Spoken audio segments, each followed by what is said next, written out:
اور اس کا 22واں باب ہم دیکھتے ہیں تو 39ویں آیت سے لے کر 46ویں آیت تک یہ وہ واقعہ ہے، بلکہ 53ویں آیت تک یہ وہ واقعہ ہے جہاں پر ہمیں بتایا جاتا کہ کس طرح سے خداوند یسوع مسیح اس وقت ایک جگہ پر تھے جو گتسمنی کہلاتی ہے۔ صرف یوحنا رسول اپنی انجیل میں گتسمنی کو باغ کہہ کر پکارتے ہیں، باقی تمام جگہوں پر یہی لکھا ہے کہ وہ ایک جگہ تھی، گتسمنی ایک جگہ تھی۔ اور لوکا طبیب کی انجیل میں تو گتسمنی کا نام نہیں بلکہ لکھا ہے کہ وہ زیتون کے پہاڑ پر گیا، ایک ہی جگہ۔ اور جس بات کی طرف میں اشارہ کرنا چاہتا ہوں وہ یہ ہے کہ یہاں پر جب خداوند یسوع مسیح کو پکڑوا دیا گیا اور ہم دیکھتے ہیں کہ اس کے بعد ان پہ عدالتی کاروائی شروع ہوتی ہے، لیکن پکڑوانے سے پہلے وہ جب پہاڑ پر اپنے ساتھیوں کے ساتھ اپنے شاگردوں کے ساتھ تھے تو وہ دعا میں مصروف تھے۔ اور 44ویں آیت میں ایک بہت ہی اہم بات لکھی ہے، پھر وہ سخت پریشانی میں مبتلا ہو کر اور بھی دل سوزی سے دعا کرنے لگا اور اس کا پسینہ گویا خون کی بڑی بڑی بوندیں ہو کر زمین پر ٹپکتا تھا۔ یہ وہ آیت مبارکہ ہے جس پر میڈیکلی بہت سے لوگوں کا اعتراض ہے۔ میں اس پہ صرف چند باتیں کہہ کے مضمون کو آگے بڑھاؤں گا۔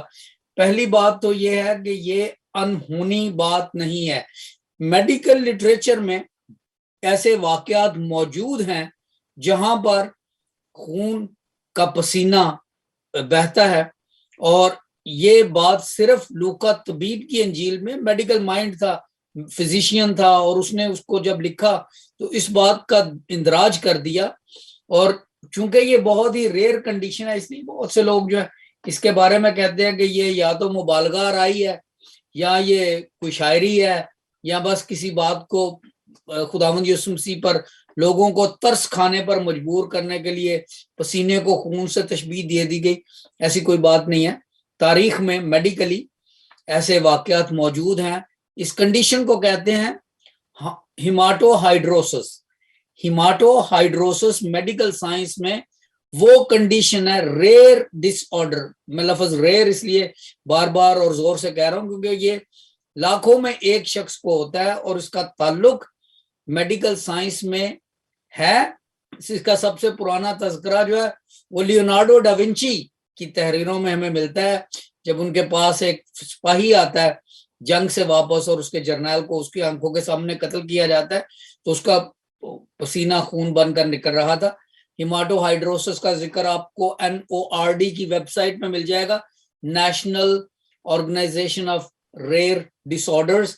اس پہ ایک مفصل اور 70 سالہ تحقیق آپ کو مل جائے گی انڈین جرنل آف ڈرمیٹولوجی میں، جہاں پہ ایک آرٹیکل ہے the strange case of sweating blood, اور اس کے علاوہ international journal of medical research sciences میں، اور ایک جریدہ نکلتا ہے بلڈ کے نام سے، میڈیکل جرنل ہے جس کا ٹائٹل ہی بلڈ ہے، اس میں بھی اس پر آرٹیکلز آپ کو ملیں گے۔ میرے پاس حوالے ابھی نہیں ہے، ان تمام حوالوں کا ذکر میں نے انجیلی میڈیا کی ایک ویڈیو میں کیا ہے، کیا خون کا پسینے کا خون بن کر ٹپکنا میڈیکل سائنس میں ممکن ہے یا نہیں، تو یہ ویڈیو وہاں پر ہے۔ تو پہلی بات تو میں یہ کہنا چاہتا ہوں کہ یہ medically this is a correct and medically proven thing, بس ریئر ہے، لیکن بائبل مقدس میں بہت سی باتیں ریئر ہیں۔ خداوند یسوع مسیح کی ذات اقدس پر جائے تو سبھی کچھ ریئر ہے، ان کا پیدا ہونا بھی ریئر ہے، ان کے معجزات بھی ریئر ہیں، ان کا جی اٹھنا، ان کی تو ہر ساری زندگی جو ہے وہ اتنی ریئر واقعات سے ہے کہ یہ ایک چھوٹا سا واقعہ جس کا تعلق میڈیکل سائنس میں ہے۔ تو بہرحال اس کے بعد جب ہم دیکھتے ہیں کہ خداوند یسوع مسیح کو پکڑوایا گیا تو یہ انلیگل اریسٹ تھا۔ اس پہ بارے میں ہمارے وکیل صاحب جو ہے وہ ہمیں بتائیں گے، اس کے کئی پہلو ہیں اور اس لحاظ سے ہم دیکھیں گے کہ یہ this was an illegal activity going on اور انلیگل تھا یہ سارا معاملہ۔ تو سمدن صاحب بیک ٹو یو۔ جی ڈاکٹر صاحب، بہت نائس، اور یہی بات ہے